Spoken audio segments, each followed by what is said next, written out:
Olá, sejam todos muito bem-vindos ao Radiocast, nosso podcast semanal de mercado feito por praticantes.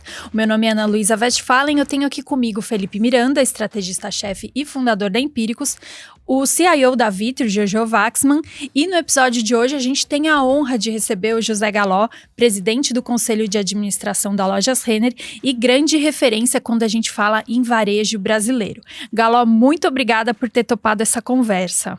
Ana e Felipe, Jojo, prazer é todo meu, de verdade. Legal. Para começar, eu queria aproveitar o seu ponto de vista privilegiado aí do lado do empresariado e também um ponto de vista multissetorial, porque quem não sabe, além da Renner, o Galó integra o Conselho do Itaú, da Ultrapar. Então eu queria te perguntar, qual a sua percepção sobre a economia brasileira hoje? Você acha que a gente está em qual estágio aí de uma recuperação depois dessa pandemia, que aliás ainda se prolonga? Olha, seria pretensioso eu fazer uma análise profunda, né? Depois das análises profundas que eu vejo o Felipe e a turma aí fazerem, certo? Mas eu acho que hoje nós temos uma mistura, não é, de economia, de pandemia, de política, que faz é um pouco difícil você definir uma tendência de médio e longo prazo, porque as coisas acontecem assim tão repentinamente, né? Mas o que a gente vê? A gente vê alguns setores, né, indo muito bem, né? Principalmente a área de indústria. Nesta área de indústria, nós temos uma desestrutura do supply chain, assim, que é bem preocupante, é falta de materiais. As cadeias estão desarticuladas, né? Então, óbvio que as coisas estão melhorando. Então, você tem muitas vezes falta de um produto alimentício por falta de embalagem. Fora isso, nós temos um aumento brutal da matéria-prima, de commodities, de matéria-prima, que estão mexendo com a inflação de uma forma relevante. O sistema logístico mundial está bastante desestruturado.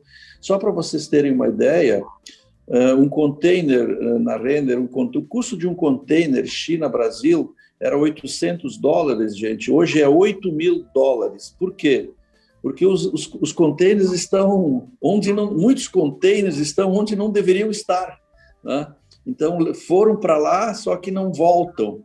Então, é um processo assim, de uma grande reorganização do ponto de vista da indústria, mas é a que menos está sofrendo, até porque toda essa questão das pessoas terem ficado mais em casa, houve reposição de eletrodomésticos, reposição de móveis, enfim, o setor de material de construção foi muito bem. O setor de serviços é realmente o grande castigado da história, toda a questão de serviços, de alimentação, de restaurantes, de eventos, realmente aí a coisa é dramática. E o varejo é o vai e não vai, né? Abre, vai bem, abre, não vai bem, né? Por exemplo, em Manaus, onde Manaus talvez tenha passado o que o Brasil está passando hoje, né? Eles passaram por aquele pico, por aquela crise toda que hoje a gente vê em todo o Brasil. Então, lá em Manaus, por exemplo, as vendas estão indo acima da expectativa, né?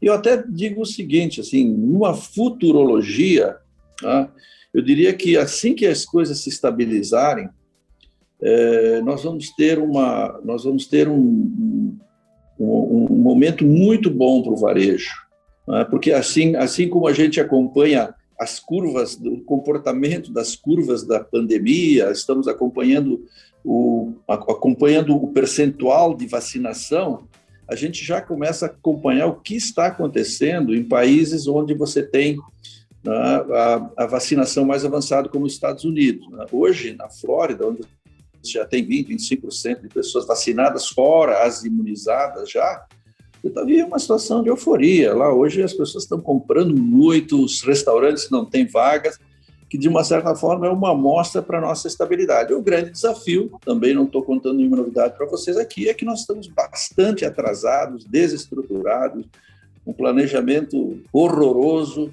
né, em relação às vacinas, e isso gera uma instabilidade, não é, que você...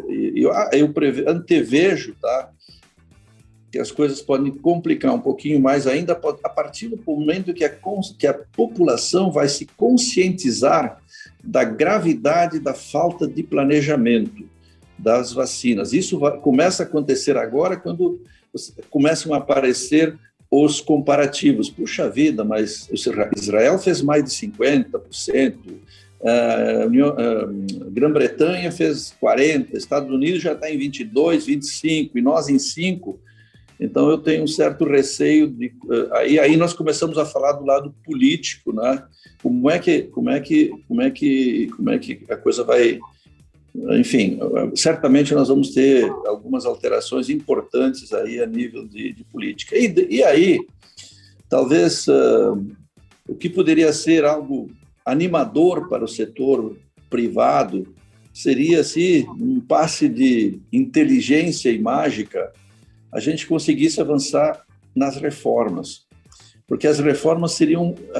Eu acho assim que... Eu vejo assim, sabe, quando eu vejo os nossos legisladores, principalmente os federais que estão lá em Brasília, eu os vejo assim em cima de uma colina, né, que não tem a mínima ideia do que está acontecendo aqui na planície, né?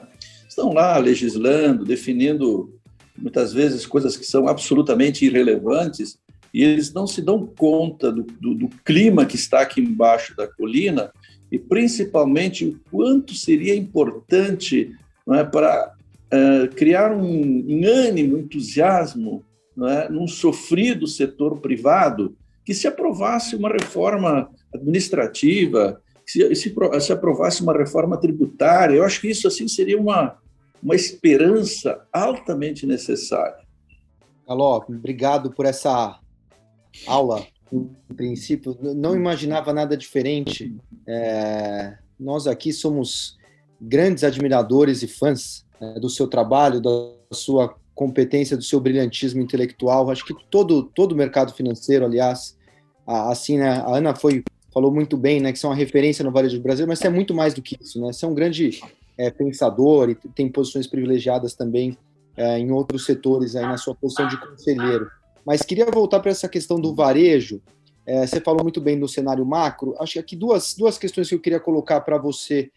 Primeiro, a gente está vendo, provavelmente, a gente está gravando isso no dia em que o Copom define a taxa Selic, né? E o varejo, sempre falando em bolsa, né, teve essa associação muito grande com taxa de juros. Como você vê isso para as varejistas? Tem impacto, não tem impacto? E uma outra também, como a cabeça aqui de investidor, às vezes a sensação, como você viu essa mudança do hábito do varejo, do consumo e varejo na direção do online, do e-commerce, a Renner, né, que sempre tradicionalmente com uma referência gigante, a transformação que você realizou lá, uma história de sucesso mundial, né, world class, mas muito no varejo físico, e a própria Renner tendo, né, claro que numa nova gestão e tal, mas tendo que se adaptar ao mundo online. Às vezes eu acho que só o e-commerce vale e ninguém paga nada mais para o varejo físico, a própria Renner vindo aí a valuations que há muito tempo a gente não vinha, né, não via. Então, o varejo físico não vale mais nada e agora é tudo e-commerce. Como você está vendo essa nova dinâmica aí? Bom, a questão dos juros, tá, afeta muito pouco o varejo, certo? Porque aquele 0,5%, né, considerando os juros que são praticados, né, ele não afeta, certo? Ele é muito mais psicológico do que, enfim. Quando a coisa for para 4%, 5% da Selic, aí talvez mexa, não é? Mas se você verifica assim, os juros do cartão de crédito, os juros do crediário, não é relevante isso, certo? Então, e principalmente o vestuário e uma série de outros setores, eles têm prazos curtos, né? São 4 vezes, 5 vezes, 3 vezes, então aí não mexe muito, talvez um pouco mais no eletrodoméstico e talvez assim a nível de carros e eletrodomésticos, mas bem, eu não acho que é o relevante esse 0,5%.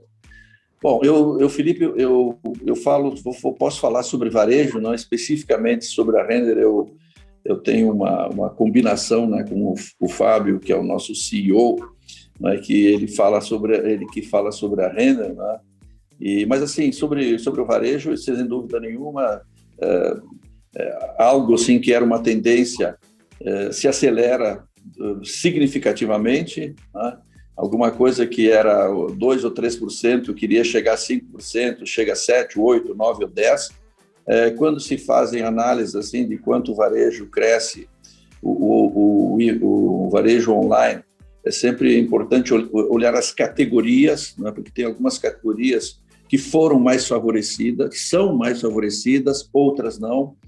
Também é importante considerar uma pandemia que acelerou determinadas categorias e outras não. Então, mas como grande conclusão, certamente o online ele avança de uma forma relevante, tá? E aí a gente tem os grandes marketplaces generalistas, não é? Magalu, Mercado Livre, o próprio B2W, né? que crescem, que avançam. Eu acredito, então, eu acredito, assim, eu estou falando agora de uma tendência, não para o ano que vem, mas eu acredito no surgimento também de marketplaces verticais, especializados, né? E a gente vê já alguns no mundo, alguns verticais. Por quê?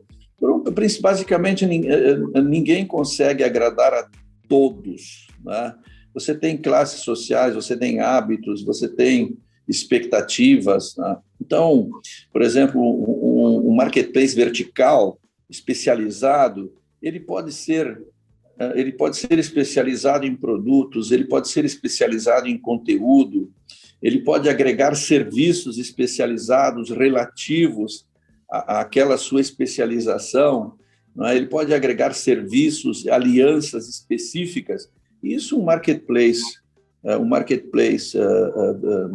horizontal nunca vai fazer, certo? Por mais que inteligência artificial que exista, eu vejo assim, porque de vez em quando eu compro alguma coisa no marketplace e de repente me fazem algumas sugestões, né, de compra que eu não tenho nada a ver com isso, certo? Não dizem nada para mim. Então, porque é difícil você vender assim, desde parafusos até moda, eletrodomésticos, alimento para cachorro, etc. e tal, e você querer ter a pretensão de fazer sugestões ou conteúdos específicos. Como é que um marketplace horizontal, não é, generalista, vai fazer os conteúdos maravilhosos que faz, por exemplo, um marketplace mais vertical? Então, mas isso nós estamos falando de futuro, né? E nós estamos vendo assim algumas tendências, enfim, e que eu acredito muito nisso, certo? Marketplaces especializados em decoração, marketplaces especializados por exemplo, em toda a parte de artesanato e decoração, marketplaces especializados em moda. Então, é assim que eu vejo. O varejo físico vai continuar, certo? E por que é que, agora, voltando a Miami, por que as lojas de Miami estão cheias, os restaurantes estão cheios, né? Por quê?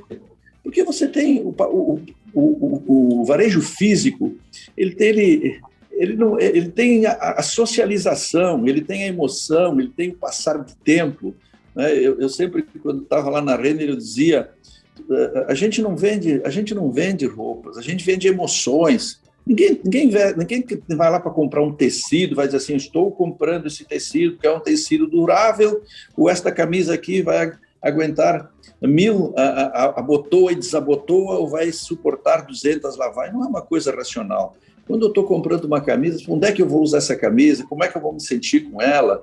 Né? As meninas, as mulheres vão comprar uma roupa, e é muito interessante que as mulheres não compram roupa ou joias, etc. e tal, para os homens, elas compram para as outras mulheres, não é? Então, você percebe que está cheio de emoção. Quem é que faz isso? Não é um computador, gente, não é um iPad, não é, né? Mas é um grande entrelaçamento. Você vai buscar informações, sim, ele é útil, eu não estou excludente. Eu acredito muito na multicanalidade e na especificidade de determinados produtos, né?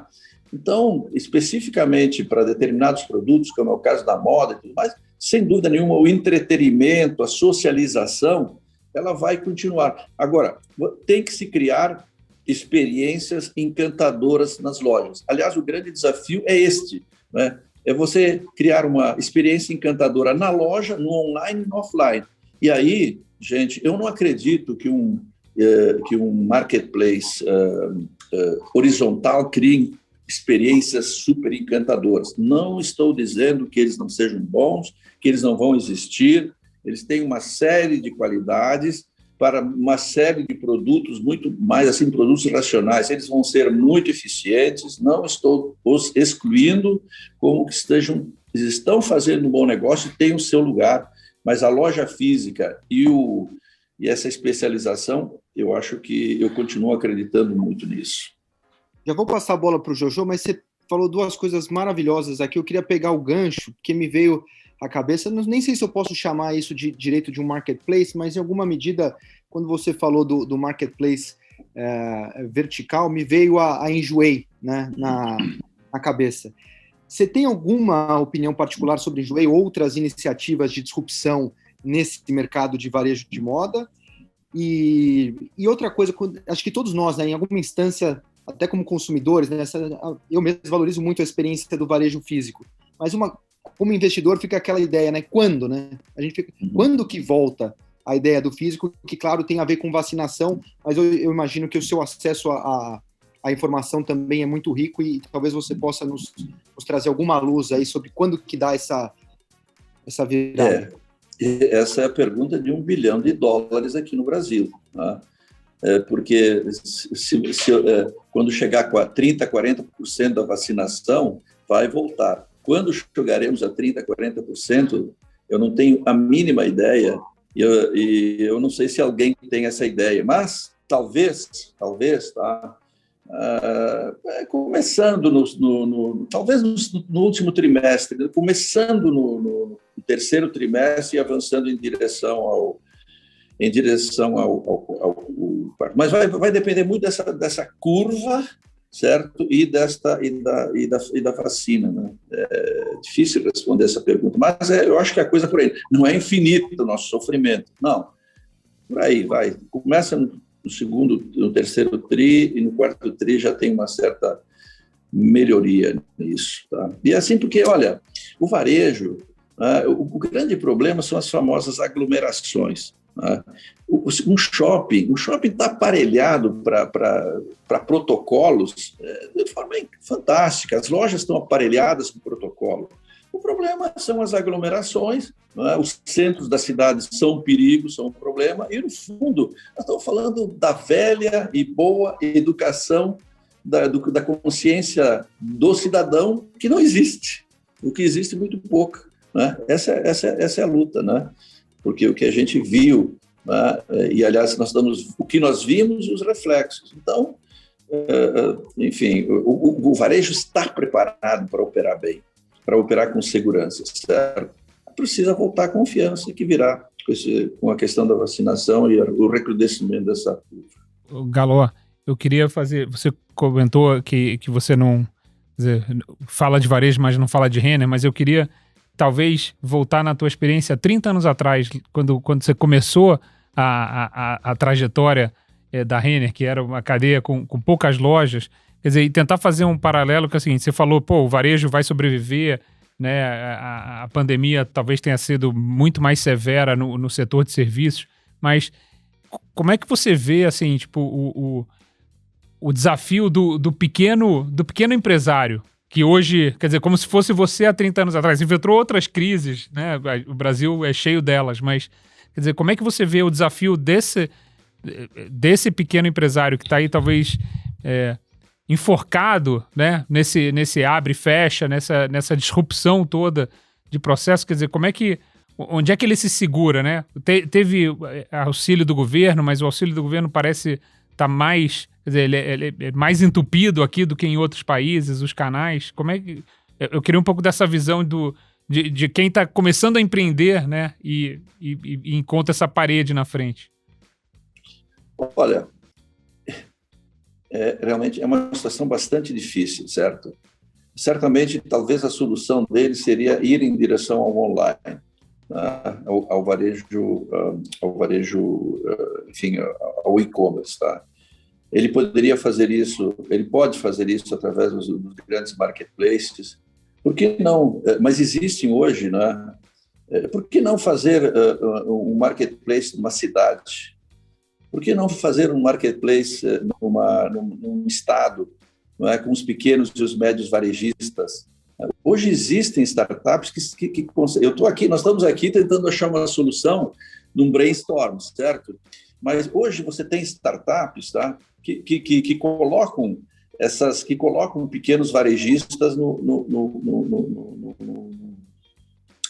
comércio eletrônico, online. Ué, tudo bem. Se ele cai lá num grande marketplace, ele fica mais isolado, ele fica mais praticamente sem controle, ele não tem o controle dos dados, mas por que não achar alguma outra solução, certo? De pequenos marketplaces, de marketplaces regionais. A gente vê, por exemplo, eu vou para o ramo, por exemplo, da comida, né?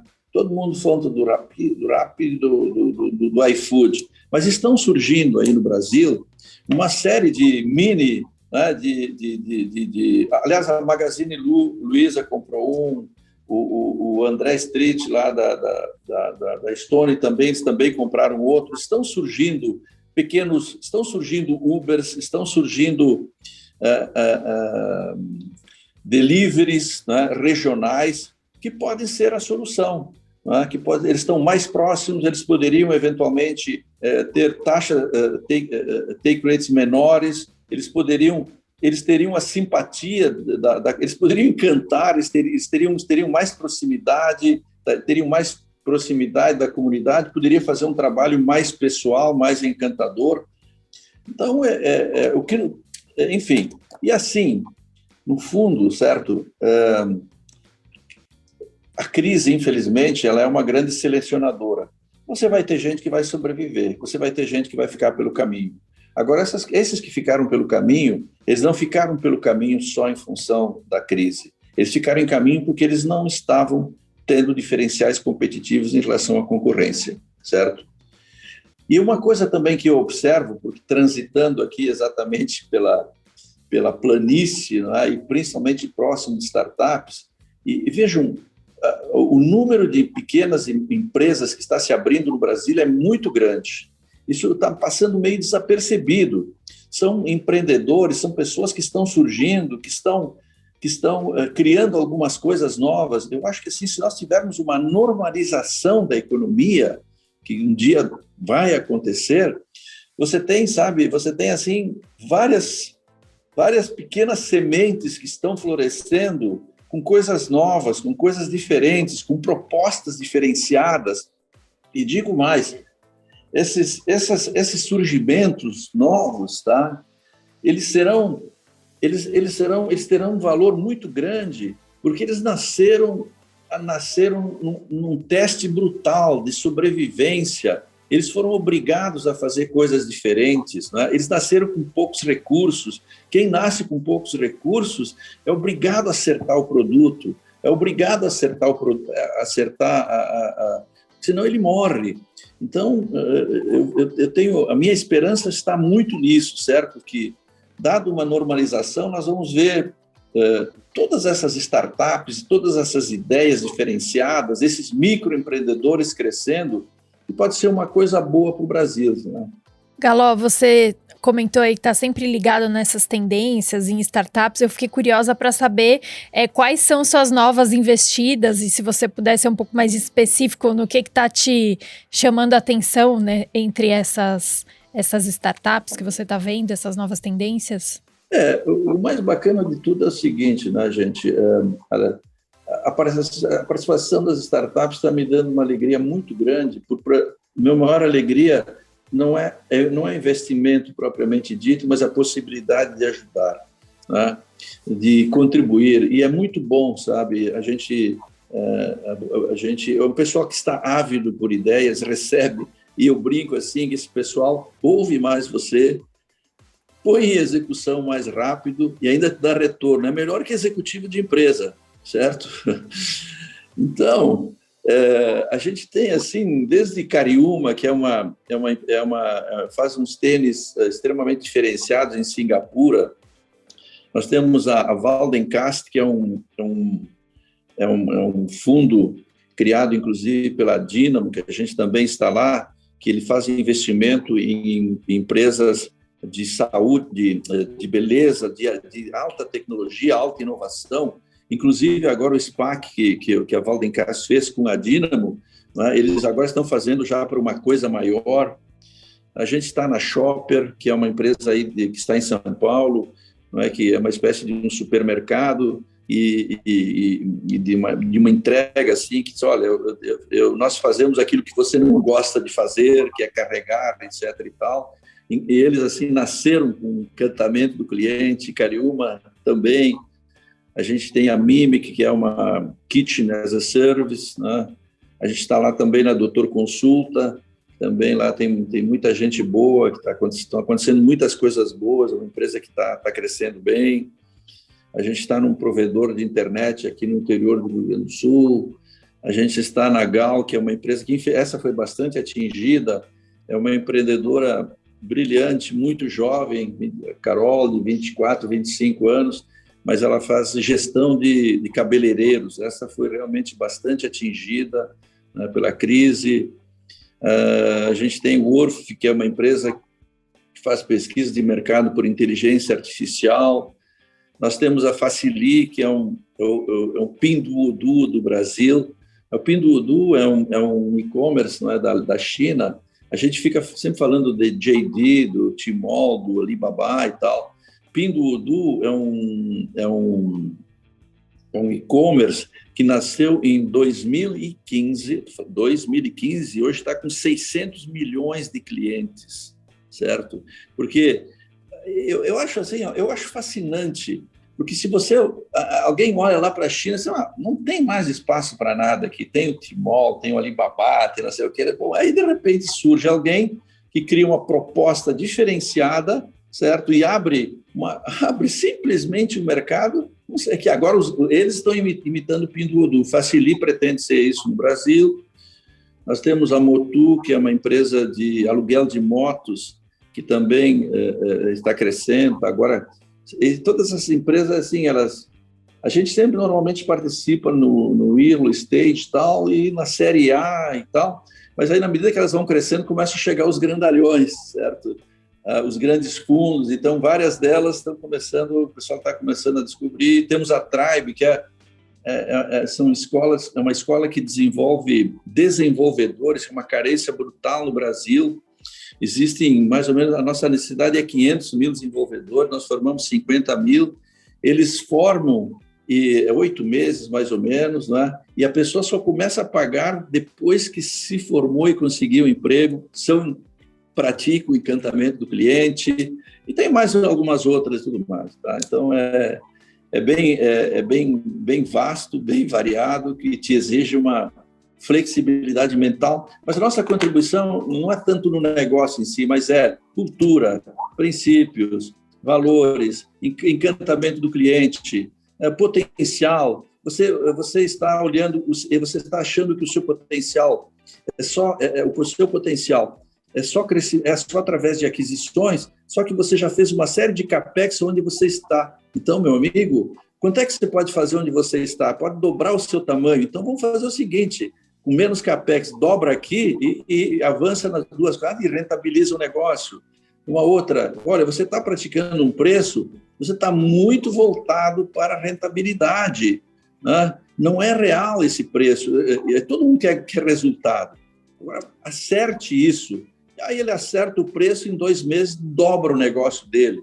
Então, o que é isso? É experiência. Com uma situação como essa, não é aumentar ou diminuir, é dar coragem. Acredita, meu amigo, experimenta que vai dar certo. Então, é gostoso, gente, é muito bom, é bem interessante. E eu acho que aí são coisas que estão surgindo, sabe, que não sei até que ponto a economia mede, não é? Mas isso vai aparecer no PIB, tudo que eu falei para vocês, esses novos empreendimentos, tem gente que está criando novos tipos de doces, novos tipos disso, novos tipos daquilo. Eu acho que é alguma coisa fervilhante que tem que aparecer ali adiante na economia. Daló, eu te ouço falando, eu acho emocionante o quanto você transborda essa paixão pelo empreendedorismo e quanto você dá para ver, o quanto você de fato se sente tocado por isso, é bonito de ver. E uma outra coisa que sempre aparece, né? O seu livro fala muito isso. Eu não sei se eu sempre lembro da Disney quando eu te vejo falar assim, a obsessão pelo encantamento do cliente. Porque todo mundo fala isso hoje em dia, né? A experiência do cliente. Mas, Jesus, como o pessoal também é falso com isso, ninguém de verdade está realmente preocupado com isso. Em você, me desculpa aqui te chamar de você, porque eu me sinto aqui, eu sou um admirador que eu me sinto próximo aqui. Eu me sinto feliz com isso. Mas me desculpa a falta de educação aqui com você, mas superado essa minha indelicadeza, você acha que leva isso a sério, sabe? A questão do encantamento do cliente. Como encantar um cliente? Assim, acho que como é que a gente faz para realmente sair do discurso bonitinho, né? E fazer algo que o cliente sai da sua loja e fala assim, caramba, realmente isso aqui eu vou voltar porque foi bacana. Olha, sai da loja ou entrega um produto da Shopper ou educa com o pessoal. Primeiro, tem que estar na alma, tem que estar no coração da pessoa, certo? Tem que acreditar. Então, isso não se ensina em escola, certo? Isso é a experiência da vida. Então, talvez quem tenha sofrido um pouco na vida, quem tem tido carência, quem tenha tido uma carreira próxima do cliente, ele começa a sentir a importância disso, tá? Então, para fazer isso, você tem que acreditar, e isso tem que fazer sentido, é o teu propósito. A gente fala muito do propósito empresarial, né?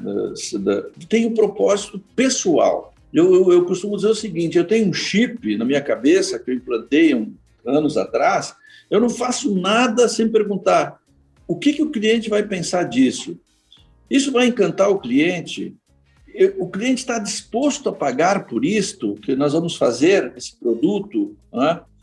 Então, desde uma embalagem até uma compra estratégica, né?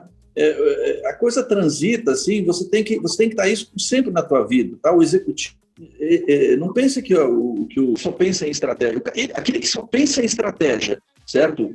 Mas pensa em estratégia dentro do... A boa estratégia é aquela do mercado, ele conhece o cliente, ele está próximo do cliente, então, quando ele fizer estratégia, ele vai fazer uma estratégia viável, uma estratégia que realmente vai ter efeito. Né? Não é aquela estratégia feita em 4 paredes que depois você vai ver o que acontece. Então, agora, aí assim, para você implantar um processo de encantamento, Felipe, é um negócio que leva... Primeiro, você tem que contaminar todo mundo. Contaminar é um termo assim não muito adequado aqui, mas talvez sim. Tem que contaminar, por quê? Você nunca sabe qual é o momento que uma empresa, quando ela tem que encantar, não é o CEO. Então, você nunca sabe qual vai ser o ponto de contato. Então, você tem que preparar todo mundo, desde 22 mil pessoas da Renner, desde o CEO até o auxiliar de crediário, até o vendedor, até o buyer na área de compras, todo mundo tem que entrar nisso. Então, é um processo que começa muito bem articulado. Eu sempre vejo assim que a área de pessoas tem que estar muito próxima do CEO, muito próxima do líder, né? Porque lógico, ela que acerta esses processos todos, certo? Depois de discutida toda a estratégia e efetivamente é responsável não por implantar, mas são processos, são rotinas, são, assim, você tem, por exemplo, desde histórias de encantamento, A Renner tem hoje tem aproximadamente 900 mil histórias de encantamento, certo? Verdadeiras escritas, onde cada colaborador manda uma por mês, certo? Não é que certamente aconteceram milhões. Tem o rito de uma abertura de loja, tem a rotina de receber um novo colaborador de uma forma encantadora. Então, e para você, primeiro você tem que acreditar, e para fazer isso tudo, isso começa a dar resultado, Felipe, depois de 1 ano e meio a 2. Aí tem alguém que está me ouvindo, aí diz, mas que coisa maravilhosa, que história bonita, daqui a pouco leu meu livro, viu a Renner, eu vou começar a implantar. Tudo bem, ele começa a fazer isso, faz uma convenção lá, e diz, todo mundo agora vai ser encantador de cliente, e faz até alguns treinamentos, alguma coisa assim, em 6 meses não dá muito resultado. Aí a pessoa diz, esse negócio não funciona, não dá certo. Então tem que ter primeiro, convicção absoluta, estar no coração, estar na alma, criar todos os processos, disciplina, obstinação. E aí, e aí o que você ganha com isso? Primeiro, os resultados. Primeiro, quem encanta clientes tem excelentes resultados, tá? Segundo, a pessoa é gratificante, porque quem encanta o cliente é encantado. Né? Porque a gente sempre diz assim, existe um cliente que é um ser humano, um ser sensível que precisa ser encantado. Muito bem. Né? Então, a Ana é uma cliente, precisa ser encantada. Mas aí a Ana cria uma história de encantamento, gosta da ideia, aquele cliente que ela encantou vai retornar, vai dizer muito obrigado, vai mandar um e-mail para ela. No caso das lojas, ele volta e manda dá um bombom, ou dá uma flor, ou convida para tomar um cafezinho. Aí a Ana começa a dizer assim, mas que legal, eu encantei e agora eu estou sendo encantado, porque o cliente é um ser sensível, mas a Ana também é um ser humano, um ser sensível, e aí você começa a entrar num processo de retroalimentação, né? Porque você começa a gostar, né? Você começa, puxa, é bom encantar porque eu também sou encantado, isso dá um sentido para a sua vida, certo? Ninguém é feliz só com salário, Felipe. Né? Eu quando fazia entrevista com os executivos, tá? Num determinado nível que eu entrevistava, eu devo ter 5.000 pessoas já na minha vida, eu sempre me fazia assim uma pergunta, me diga uma coisa, 3 coisas na sua vida profissional até aqui, na sua vida, desculpe, não profissional, que assim que você, naquele momento que você ficou super feliz, né, que se realizou. Eu nunca vi, nas 5.000 entrevistas, alguém dizer assim, foi no dia que eu ganhei meu maior bônus. Interessante, não é? Ele dizia, foi o dia que eu criei que eu tive um grande projeto, que eu consegui virar uma situação. Ninguém falou o dia que eu ganhei meu maior bônus. Muito bom, Galó. Até tem uma história pessoal, né, com a Renner.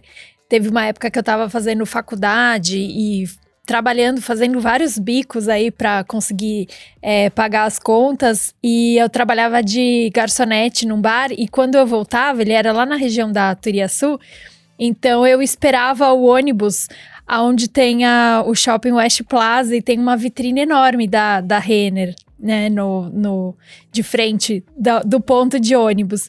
E assim, era uma época bem difícil, assim, que não sobrava dinheiro para nada, mas eu lembro muito bem que eu esperava o ônibus olhando para a vitrine da Renner, e eu ficava imaginando, assim, para mim aquele momento difícil que eu tava, quando eu olhava aquela vitrine, sabe? E é sempre muito bonito e muito cuidadoso. E assim, especificamente para a mulher, a gente quer, né, ter um dinheiro para comprar uma roupa, para alguma coisa especial. E eu lembro que eu ficava olhando aquela vitrine da Renner e me trazia essa sensação muito boa de que as coisas iam melhorar e que eu ia ter tempo e dinheiro para investir em coisas que eu queria. Enfim, lembrei agora dessa história. Porque quem fez aquela vitrine tinha o chip de encantar. Eu preciso fazer uma vitrine diferente, melhor que todo mundo, para encantar. Então é isso. Né? Quem cria as coleções da Renner tem que criar a melhor coleção. Quem cria a vitrine tem que criar a melhor vitrine. Quem cria o crediário tem que ser o crediário mais rápido, mais eficiente. O provador tem que ser o mais bonito. as lojas têm que ser mais bonitas, a música da loja tem que ser mais encantadora, o sorriso, a simpatia das pessoas tem que ser o melhor. Então, esse processo, né, é um negócio assim que realmente tem que ter, é a alma da empresa. E aí você tem resultado, cresce e ganha. Pô, como é que você conseguiu de 8 lojas para 600 lojas? Foi IPO, foi follow-up?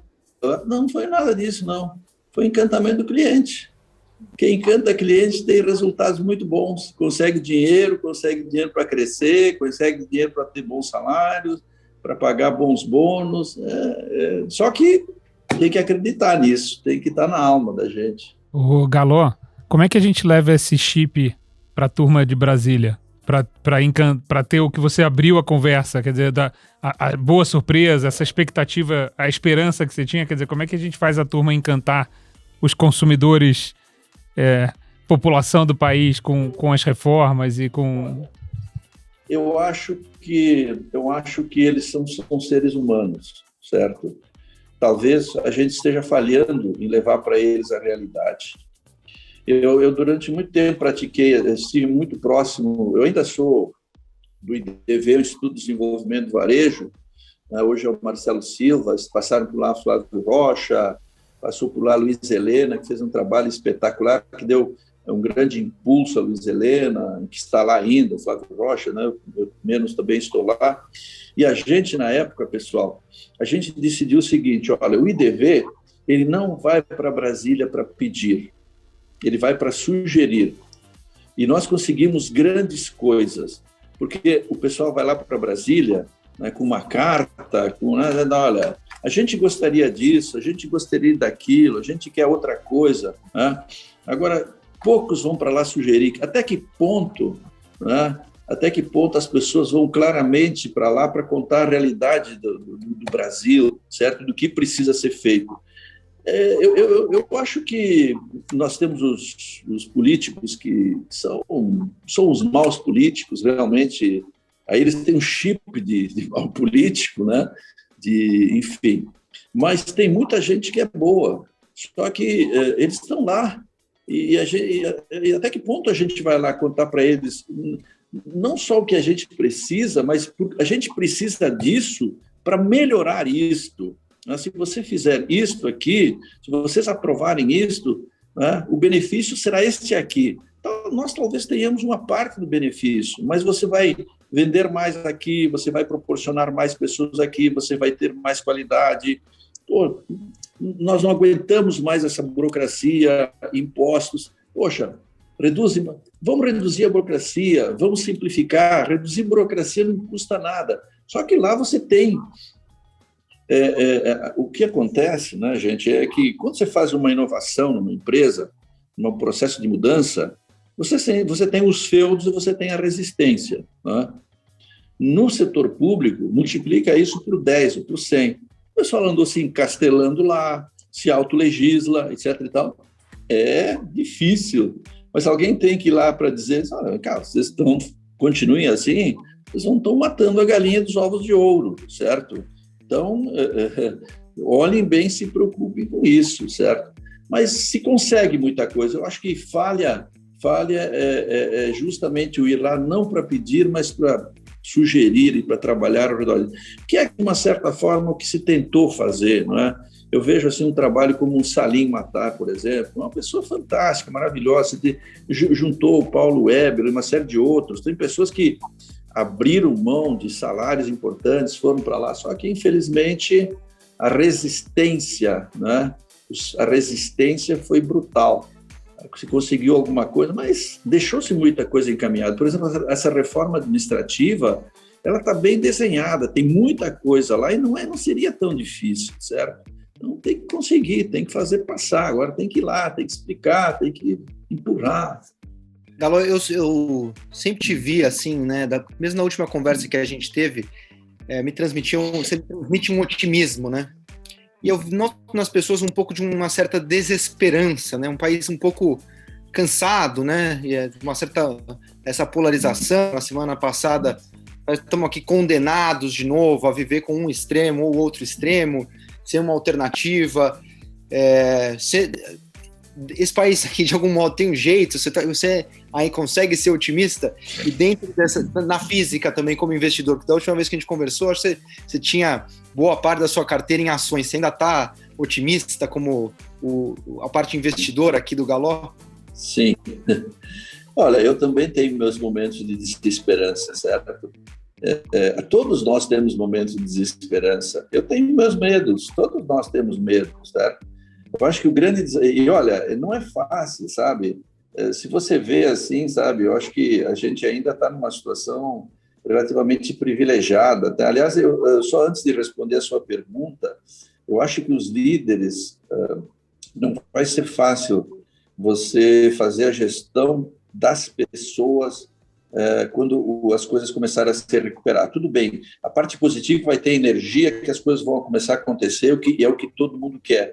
Mas você tem uma série de residuais, sabe? Uma série de problemas assim, sabe? De depressão, isso, aquilo, de saúde mental. Então tem que tomar muito cuidado. Eu acho que tem que haver uma preocupação, sim, sem dúvida nenhuma. Digamos assim, a volta à normalidade será, vamos começar a trabalhar de novo, está melhorando. Mas eu acho que os líderes têm que se preocupar muito com isso, que ficaram sequelas, tá? Agora, eu também, então, o medo assim, eu sempre que eu tive medo na vida, vem cá, tudo bem, o medo tem que ser para mim um estímulo. Então, o que eu preciso fazer para tirar esse medo? Então, eu também passo por esses momentos. Agora, eu continuo, apesar de tudo, eu continuo com meus 55% em ações. Eu estou fazendo investimentos em startups, né? Eu acredito no mercado, né? Eu acho que no longo prazo isso é melhor do que a renda fixa, né? Enfim, eu continuo, tá no mudo. Uma confidência que outro dia não, já faz um tempo, eu estava conversando com um gestor de ações que eu respeito muito, né? E ele me trouxe o case de Quero. Não sei se você conhece com profundidade, mas ele falou para mim assim, olha, eu vejo muito ali um case muito parecido com o Galó na Renner, que tinha muito ceticismo que ele pudesse sair do Sul e pudesse conquistar o Brasil, essa história de que o gaúcho é bairrista, que ele só vai no Banrisul porque é o banco do local, porque o Banrisul é muito ruim, mas ele continua indo. Você vê algum paralelo com Quero e o que você passou lá atrás? Vejo. Começa com o Peter Furukawa. Ele tem um encantamento no coração, certo? Eu conheço demais o Peter. Aliás, eu tenho a felicidade, meu filho Cristiano Galocchi, que nós temos no Family Office, ele é conselheiro da Quero, certo? Porque o Cristiano ele foi analista de mercado um bom tempo, né? Investidor profissional na Dynamo e na M-Square, fundamentalista ao extremo, né? Então ele conhecia o Peter, eu também conhecia o Peter daqui, aqui, fica em Cachoeirinha, mas é isso, tá aí, ele abriu um espaço. Felipe, o mundo, assim, a economia não está morrendo. O que eu consigo ver aqui de supermercados aqui no interior do Rio Grande do Sul que estão surgindo, que estão se fortalecendo, né, por exemplo, né, e material de construção. Eu tenho uma casa no litoral aqui, material civil, construção, enfim, não estamos mortos, Felipe, certo? Não estamos mortos, enfim, então eu consigo ver, sim. Mas, de novo, aí no Peter você tem a obstinação do é um negócio assim, o Peter fala assim, se você não cumprir o teu prazo de entrega, você não precisa me pagar. Né? Poxa, olha o grau de encantamento. Né? Então, esse é um dos que... Por quê? Provavelmente ele pegou uma empresa bem complicada, difícil. Olha... A dificuldade, sabe, ela cria virtudes, né? E muitas vezes essas virtudes são muito voltadas para o cliente, da importância do cliente. Então, é o caso do Peter, vejo sim semelhança, e ele tem méritos fantásticos, ele vai longe, hein? Ele vai longe, está com 300 e poucas lojas, Eu acredito que ele chegue nas 700, sim. Vai dar certo. Está dando certo. Galo, e da sua carteira aí em ações que você comentou, tem algum setor aí que você acha que está bem atrativo no momento? Olha, eu não me considero competente para ter uma carteira de ações onde eu as escolho. É impossível, né? Eu tenho 5 ou 6 fundos de investimento que eu acho que assim eu considero que são os melhores do mercado. Eu estou neles, certo? Quando eles abrem, eu estou neles, eu confio neles. É impossível. É impossível, né? É lógico que toda essa tomada de decisão de todas essas startups que a gente falou aqui, não sou eu que faço, certo? A gente tem uma equipe lá, o Cristiano, meu filho, tem mais umas pessoas que fazem, mas é possível dar uma olhadinha de vez em quando, sugerir isso aqui e ações. Então, eu acho que, principalmente quando... Até assim, eu acho que vocês fazem um trabalho fantástico, né, de educação. Eu acho que isso é uma coisa muito legal. E eu vejo lá a Vitro, além do processo educacional, né, que eu acho que é importante. Tudo bem, tem alguns que fazem, mas eu acho que hoje eu escolheria um fundo, certo? Eu escolheria um fundo, porque o pessoal está 24 horas nisso, eu não estou. Né? E aí, de vez em quando você gosta de uma empresa, tá bom. Mas aí começa, então vou comprar quero, ok. Aí daqui a pouco eu vou comprar mais a empresa A, B ou C. Aí eu vou ter que ficar olhando, não tem tempo, é muito difícil. Tá? Então eu gosto muito de fundos e gestores fundamentalistas que estão ali, que pensam no longo prazo. Então, com isso, não me preocupo, sobe e desce. Eu até o Felipe, eu falo, tal, minha carteira caiu 40%. Eu continuei dormindo tranquilo. Voltou, tudo bem, voltou, foi, enfim, né? Enfim, aí também é uma crença que eu aprendi muito. É muito bom, sabe, você ser uma empresa de capital aberto. Principalmente quando você tem bons fundos, né? Os fundos assim te estimulam. É incrível, tá? Você participar de uma conferência ou sentar na frente de um analista. Ele te exige o máximo, tá? E aí tem 2 alternativas. Pô, mas como é chato isso, mas como é bom, né? O que eu posso aprender disso e, principalmente, o que eles estão vendo que eu não estou vendo que pode ser útil para mim. Então, fundos para mim, fundos de ações, enfim, fundos de renda fixa, enfim. Pô, eu que trabalho no Melhores Fundos de Investimento aqui na Empíricos, adorei sua resposta, Galo. Melhor... Dá para usar como propaganda, né? Exato. Galo, uma última aqui do meu lado, não posso, pelo menos, tentar te explorar também na sua posição de conselheiro, claro, dentro do que você possa falar, mas você tem uma posição também muito importante ali no Conselho da Ultrapar e do Itaú, esses setores com as suas particularidades ali, né? A distribuição de combustíveis nesse momento aí de uma economia fechada, a Ultrapar também querendo fazer uma movimentação de ativos importantes e os bancos nesse trend estrutural, né, de ser atacados por todo lado. O que você pode nos dizer aí sobre esses 2 setores, obviamente respeitando aqui a sua posição dentro do que você pode e gostaria de nos falar? Olha, todos eles têm posições importantes do mercado, assim, eles têm uma participação relevante, importante, são muito importantes, e óbvio que estão sendo assediados por fintechs e por uma... Eu acho que o grande desafio deles, né, eles acharem o seu caminho, serem rápidos nisso, pensarem cada vez mais, não em resultados, mas em clientes, e assim eles conseguem manter o seu espaço. Tudo que é grande é mais difícil, certo? Mas para tudo tem solução nessa vida, a gente vê. Então, é isso. É mais difícil, né? As grandes empresas, as grandes corporações, elas têm uma dificuldade maior, mas é mandatório. Tem que ser feito, exige um esforço maior do que quem está começando, mas não tem outra escolha.